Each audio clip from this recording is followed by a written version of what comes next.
What if success caught up with you naturally and effortlessly? Picture opportunities finding you, doors opening easily, and goals aligning intuitively. Everything shifts when you stop pursuing and start magnetizing. Attracting success isn't magic, it's mindset. When you concentrate on purpose and presence, success starts to find you. In a few moments, I will teach you how to attract success instead of endlessly chasing it. No more burnout, forcing outcomes, or running in circles. 1. Clarity of purpose. Some people move through life like they were born for it, focused, steady, intentional. Others wandered, distracted, second-guessing every step. At first glance, it looks like luck, maybe even privilege. But look closer, and you'll find something far more powerful at play: clarity. Clarity is not a gift, it's a choice. A mind shrouded in fog will cause even the strongest legs to falter. But with your vision clear and your mission set, your steps become purposeful, your direction unmistakable. Success doesn't visit those who wish. It comes to those who know what they desire, with a determination that warps reality into their path. Clarity isn't an epiphany of inspiration. It's a line in the sand. It's you declaring, here is who I am. Here is what I will treat those I encounter along the journey. That decision to know yourself and take what you desire is where real movement starts.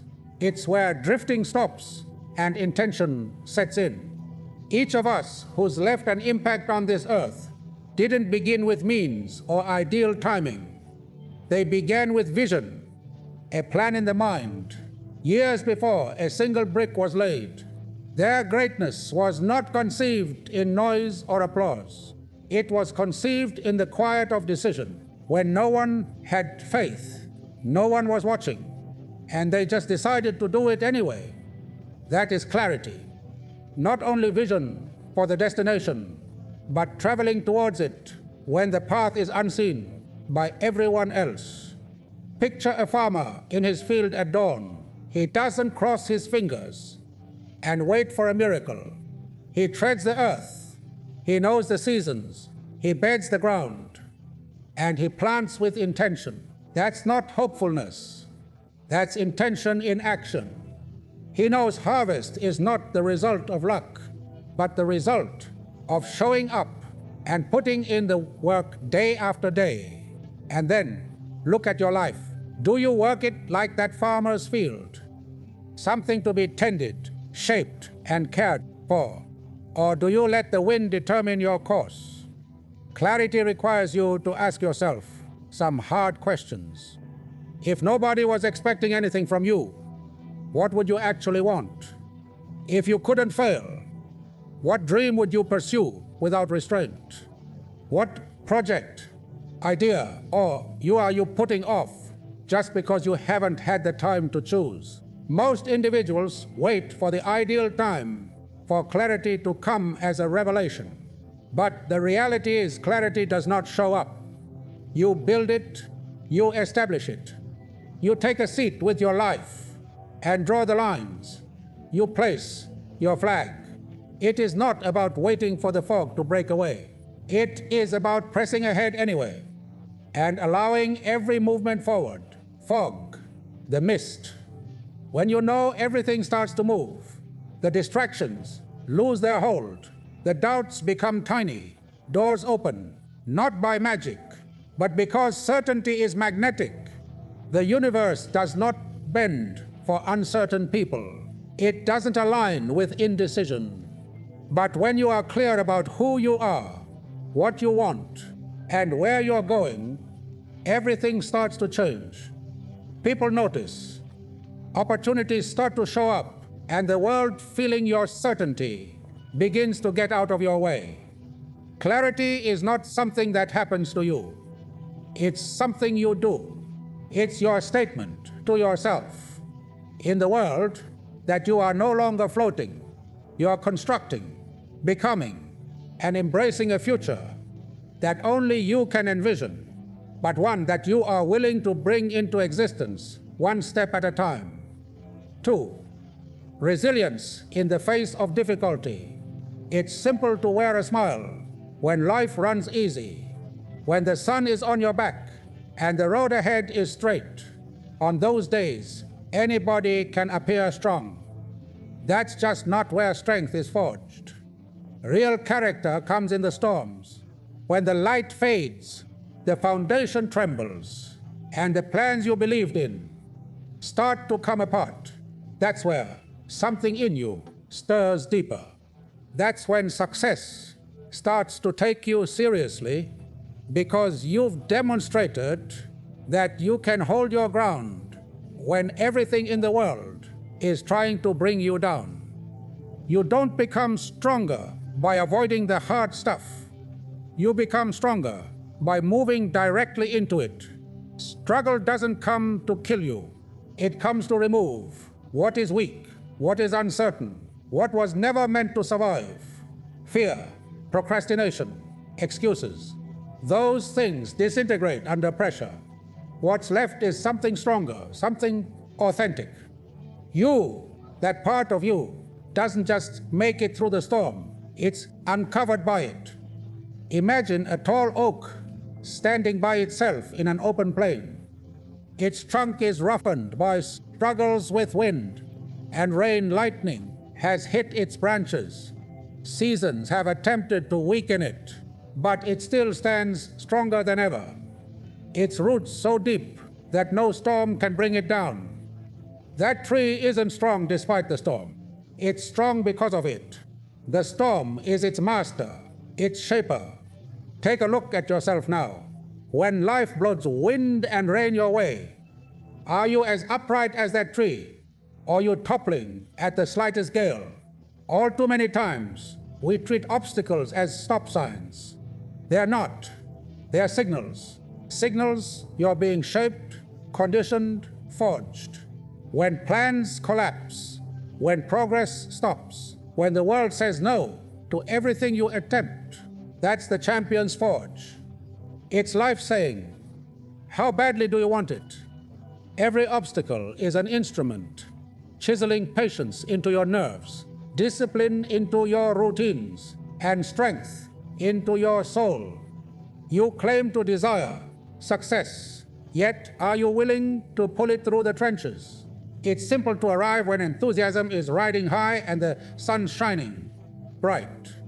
But what of those days when you're empty, when your energy is depleted, when discouragement murmurs in your ear that perhaps it won't be worth it? That's the test. That's the moment that means most.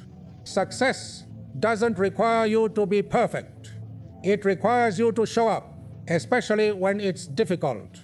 Resilience isn't a forced smile.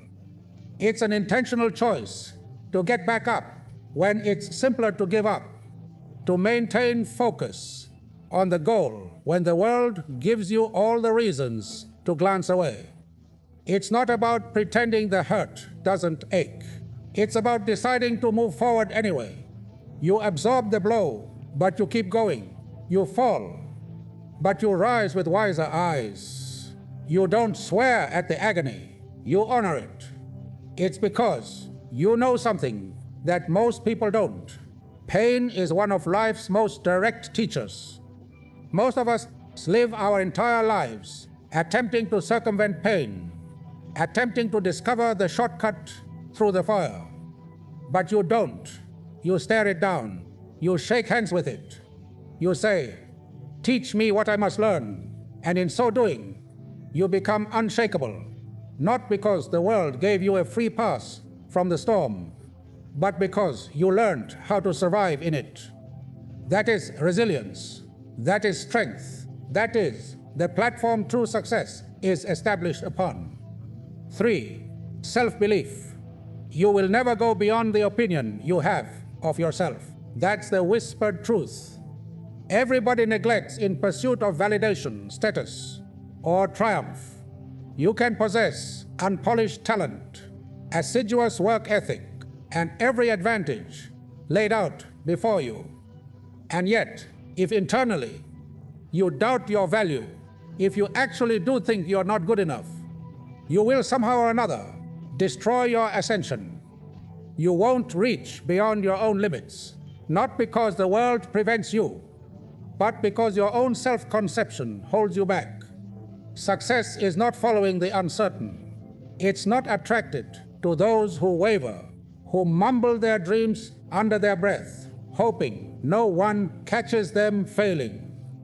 It looks for people who come forward with quiet confidence, not the boisterous, look at me type of confidence, but the subdued, unmovable type that resides in the marrow of your bones, that solid confidence that asserts, I know who I am, I know what I'm here to do. When you hold that, you don't require applause. You don't even require permission. You act because your belief in you has already decided. Here's the truth that no one will dare say. Your brain can't differentiate between what is and what you keep telling it. Belief is strong. It constructs perception. Perception constructs behavior, and behavior constructs outcomes. If you give your brain doubt about yourself, it will take it as true and construct your world around it. But feed it confidence, conviction, and a sense of direction, and it will turn it on you. It will begin to shape your actions into courage. It will take you into spaces you once believed you weren't welcome, and have you walk like you do. You've witnessed it yourself. A man or woman enters a room and doesn't have to say a word to be noticed. There is no conceit in their presence, only a firm weight of self-respect that is inner authority. And it doesn't result from outer success or degrees. It begins with belief, with a choice made well before anyone else was able to confirm it. The question is, do you possess that with you? Or are you still waiting? Waiting for the right moment, the right signal, or for somebody else to tell you that it's okay? What if you just chose tomorrow?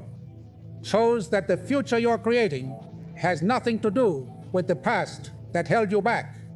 Chose that you don't need permission to go more, to reach higher, to be louder. Imagine you put your tiny foot in the sand and said, from here on out, I live by my own vision, not by anyone else's doubt. How much would change if you thought you were enough now, not in the future, not when you've cured all your faults, but now just as you are?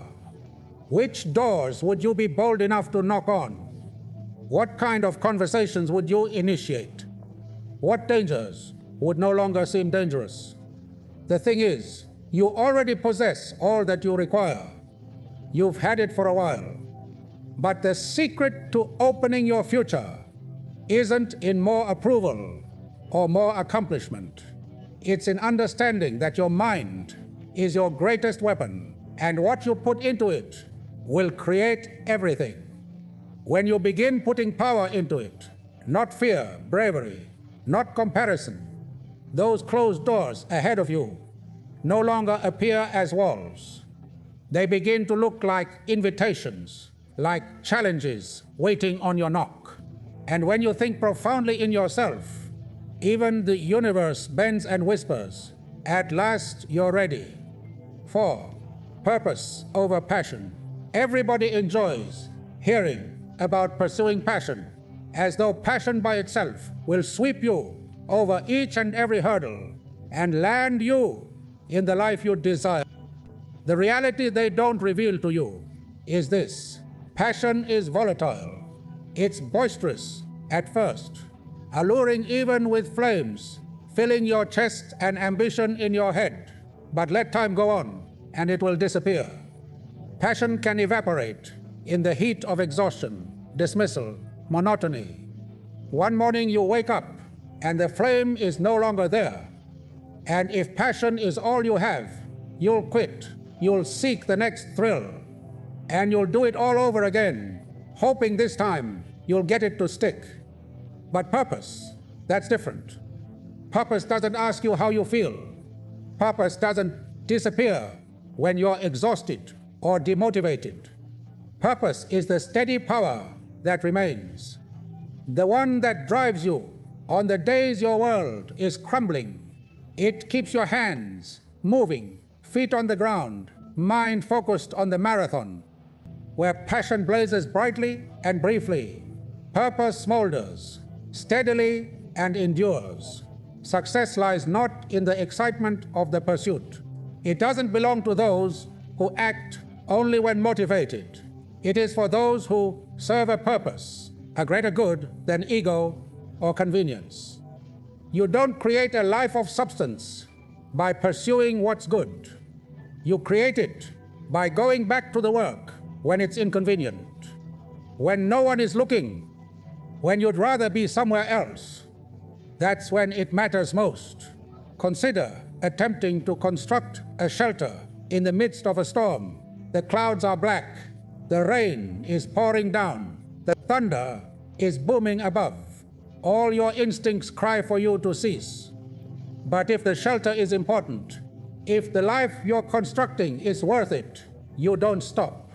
You build the bricks with shaking hands, not because you like the storm, but because you have faith in the home. Purpose operates in that manner. It provides you with the motivation to move forward when passion is depleted. So, it's worth asking, are you pursuing what gets you stoked? Or are you creating what keeps you going? Excitement's temporary. It provides you with a rush of momentum, but it doesn't stay when things get messy. But what if, instead of posing yourself the question, what do I feel like doing? You ask, what needs to be done in order to create a life that matters? That question shifts everything. Suddenly, you no longer wait for inspiration to visit. You begin arriving ready to do the work, no matter mood or situation. Imagine committing yourself to an art, a purpose, a calling, not because it makes you feel special, but because it reflects what you value, because it touches your soul, even when your emotions don't. That's when you begin to get powerful.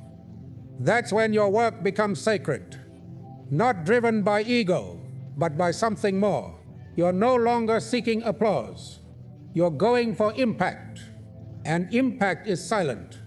It's not always flashy, but it leaves a legacy.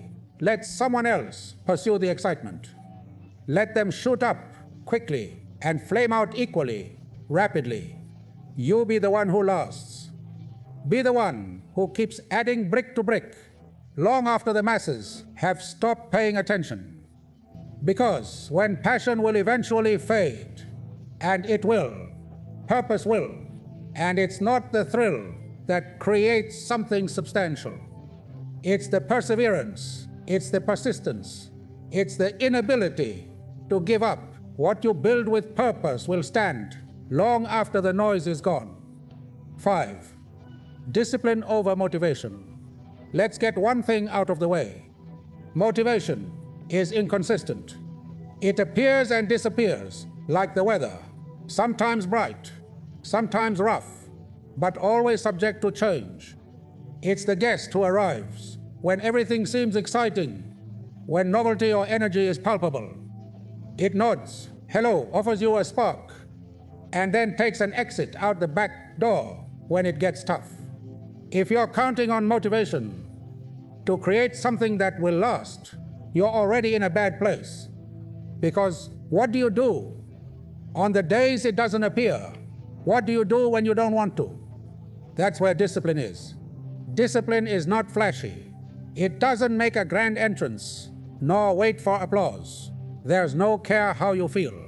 It simply appears day after day, hour after hour, before the sun rises, after the energy has dissipated through the doubt, the boredom, the resistance. Discipline is that quiet presence that continues to arrive each day when all of you wants to give up. It won't lie to you. It won't cuddle you. It will just ask, Are you ready to put in the work? If your actions are dependent on your moods, you'll spend your life in cycles, beginning strongly, running out of steam, beginning anew. The people who actually get things done, the people who jump out of the crowd, are not waiting to get ready. They discipline themselves to do it, no matter what. They know that repeated action builds momentum, and that the momentum eventually turns to identity. You do the thing enough times, and you no longer have to think about it. It just becomes you. Imagine a man splitting wood each morning before dawn. He doesn't do it because it excites him. He doesn't do it for admiration. He does it because winter is constantly approaching. He gets it. He gets the price of waiting until it's too late. He isn't seeking inspiration. He's fulfilling duty. And by doing that, he creates something greater than a firewood stack. He creates toughness. He creates toughness. That's what discipline is all about. And now ask yourself, could you move like that? Could you perform without an audience, without the thrill of being observed? Could you stick with the process on the days it's dry, dull, or unthankful? Would you still arrive at your dream if no one ever applauded? That's the test. For when no one is observing, when there's no payoff in the offing, that's when your discipline is exposed. That's when the truth is told. Each time you opt for the foundation over the shortcut, the follow-through over the excuse, you create something within yourself that cannot be taken away. It's not grit just for endurance's sake. It's about being someone you can trust. Because when you trust yourself, everything shifts. You stop haggling with your goals. You stop wondering if you'll follow through. You just do. The world is full of individuals waiting to be inspired, waiting to be moved before taking action. But those who create legacies, those who lead, they turn the tables. They move first. They act before they want to. And in so doing, they become the type of individual the world can't ignore. They don't obey the speed of feeling. They set the speed through dedic. So don't just sit around hoping for the lightning bolt of motivation. Light the spark yourself. Stand up. Take the step. Do the thing. Even when it's difficult, even when it's silent, let discipline be the guide. Let action inform identity. And when you do, the world won't need to tell you anything. It'll simply try to keep up. 6. The power of persistence. You've witnessed it.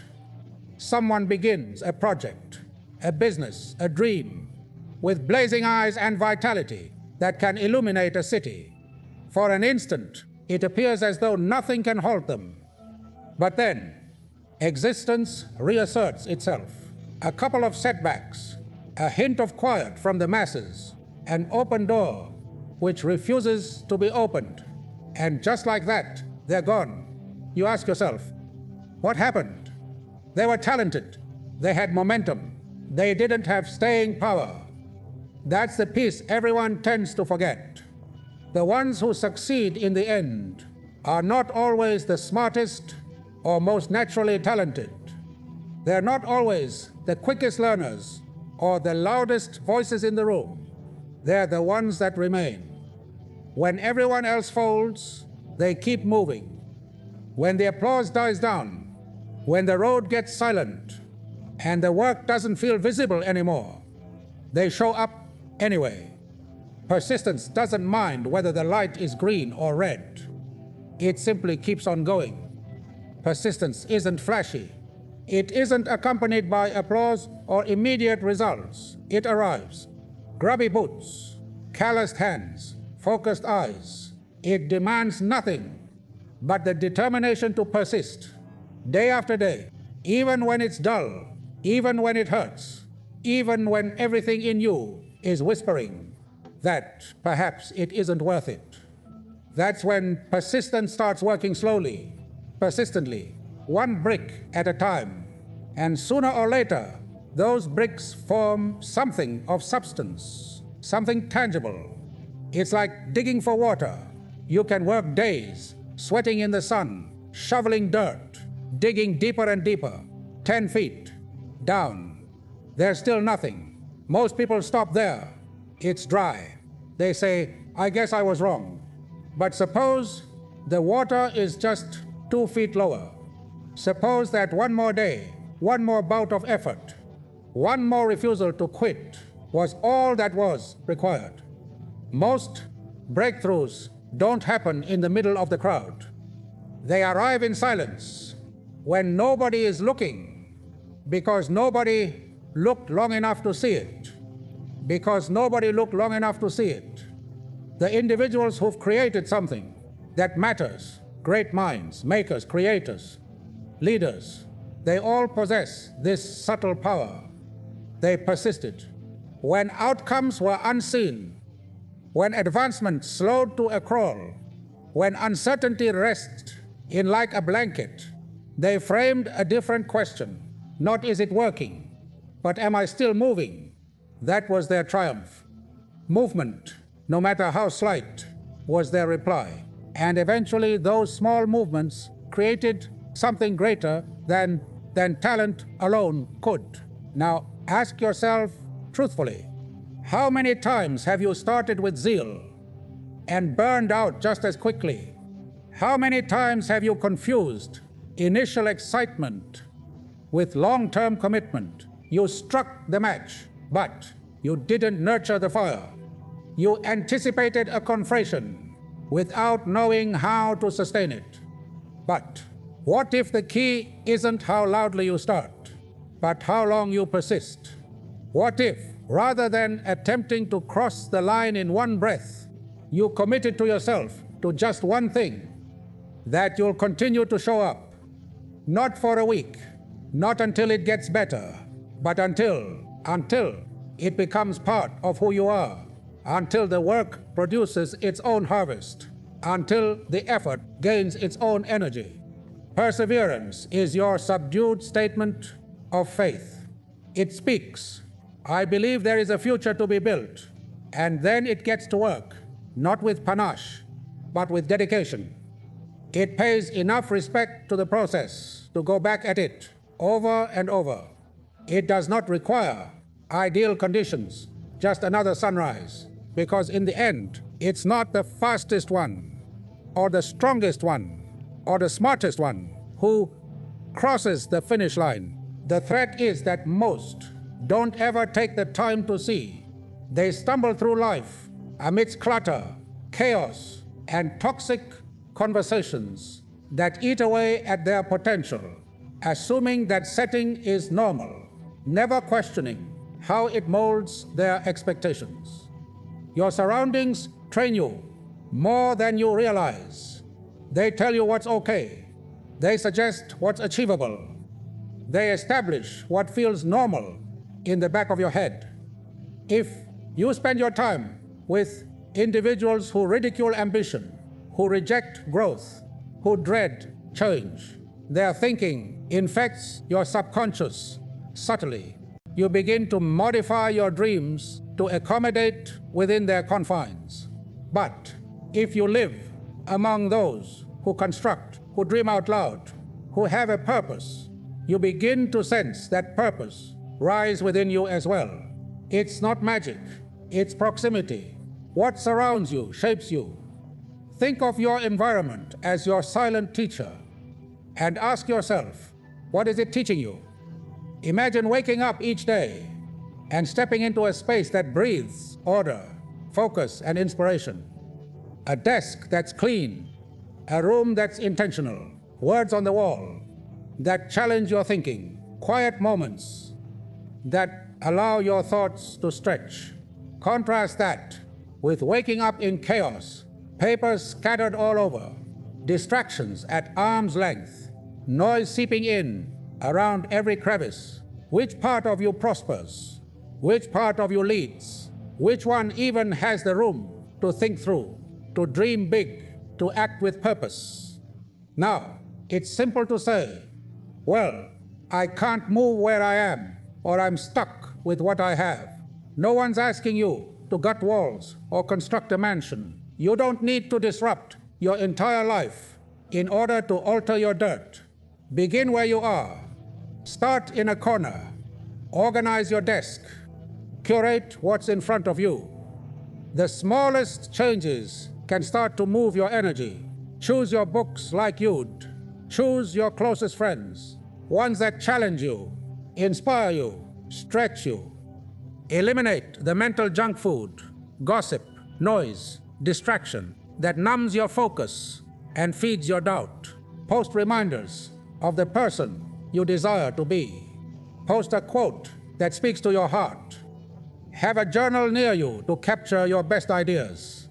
Make the area around you a mirror of the life you are working towards. You don't need to wait for the ideal spot. You need to make one within the area you already have. Challenge yourself with the tougher questions. Who are you hearing each day? Whose voices are influencing the way you see the world? What conversations occupy your days? Are they expanding your mind or closing it? Do they elevate you or do they keep you cozy and tiny? And what pictures, what material, what den fill your days when you're not actively engaged? It's more important than you realize. You might not be able to dictate all that goes on outside your gate, but you can totally dictate all that comes through your gates, and you have to. Your mental space is holy. It's where your dreams reside, where your thoughts sprout, where your identity is forged. Guard it like it's valuable, because it is. A strong mind can't survive in a weak environment. So, treat your environment as soil. What you water, what you plant, what you weed out, it all depends on what will grow. And fertile soil makes strong roots. Strong roots are able to withstand storms. They are able to carry weight. They are able to nourish something great. But shallow soil, contaminated by noise and abandonment, will never be able to nourish true growth. The individuals who emerge, who create legacies, who become leaders, it's not necessarily because they work hard. It's also because they've created an ecosystem that can hold the weight of their dreams. Their environment is an ecosystem of focus, clarity, and intention. They don't leave their future to chance. They create the conditions for it to flourish. So look closely at the world that's right in front of you. Your bedroom, your online streams, your everyday dialogue, and ask yourself, is this enabling me to grow or is it keeping me stuck? You don't need to change everything overnight, but you do need to start. Pick one thing to take away, one thing to bring in, one thing to move, and see what happens not only around you, but within you. Because when your space starts to lift, so will you. The soil is important, the space is important, and so are you. 8.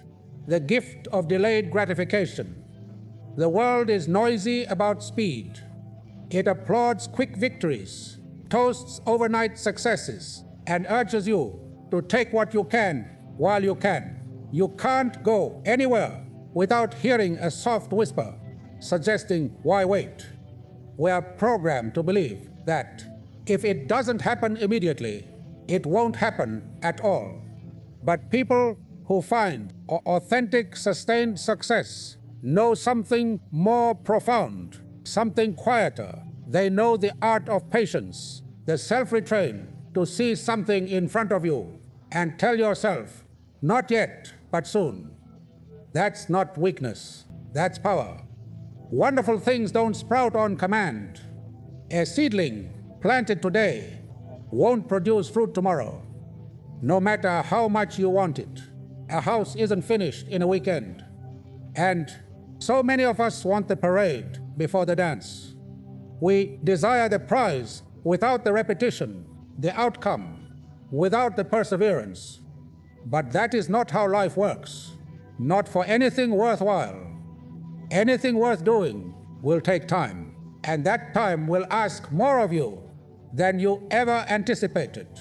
Delayed gratification is the ultimate measure of faith. It is the interval between aspiration and accomplishment, between your desire and capacity.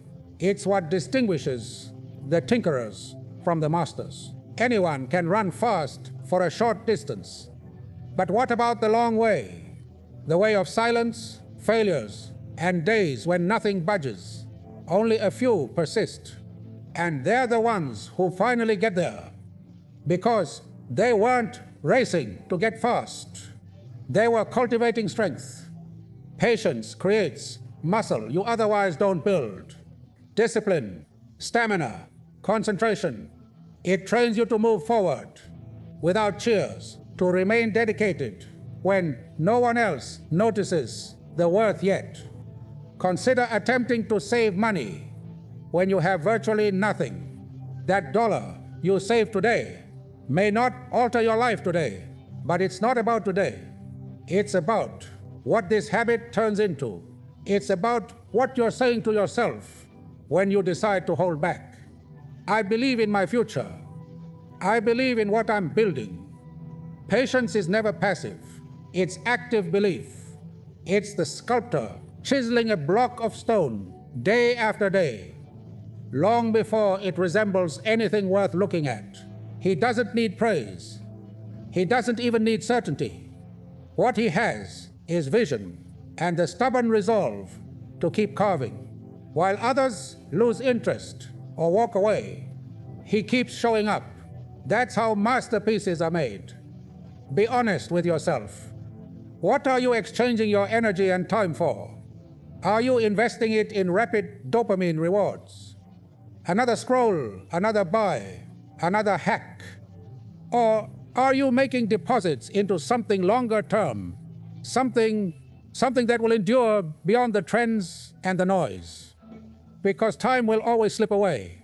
The question is whether you're wasting it or investing it. It's simple to say yes to ease now, to distraction, to comfort, but each yes today is a no tomorrow. What joy are you opting for now that your future self will come to regret? Would it actually destroy you to forego that treat, to resist that urge, to do the difficult thing now so that your life will be simpler someday? This isn't punishment. This is positioning. When you learn to wait, not in frustration, but with quiet power, you differentiate yourself. You step out of the madness of instant gratification. You end playing the short game and begin to plant roots. Because the one who is able to wait, the one who can labor without reward, the one who can build without recognition, that's the one who becomes unstoppable. Success is not taken away from the majority. It's just held back. But most of them don't live long enough to reach it. They quit halfway up the hill, just before the scenery opens up. They quit when the crowd is silent, unaware that the applause is later. After the finish line, after the outcome, after the years of showing up, when it would have been easier to stay home. What if you let someone else pursue the quick wins while you planted something substantial? What if, rather than demanding attention today, you just let your future speak for itself? What if you walked with confidence in silence, knowing you're taking on work others won't do, that you're building a future others will be green with envy over because you were patient?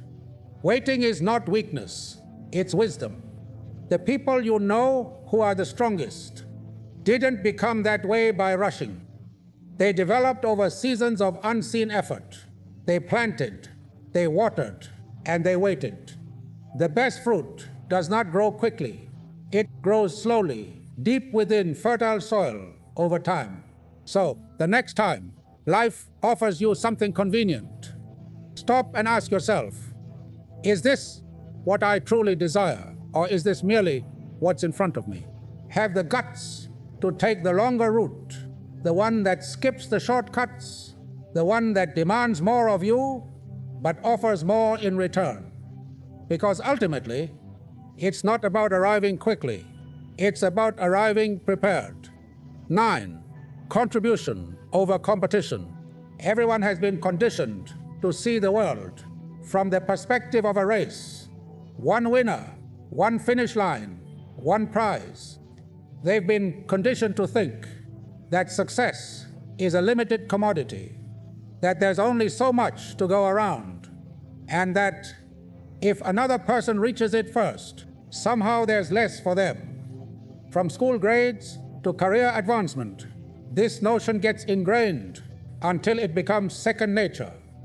But that notion, albeit common, is shattered, because true success is not achieved by dominating others, achieved by constructing alongside others.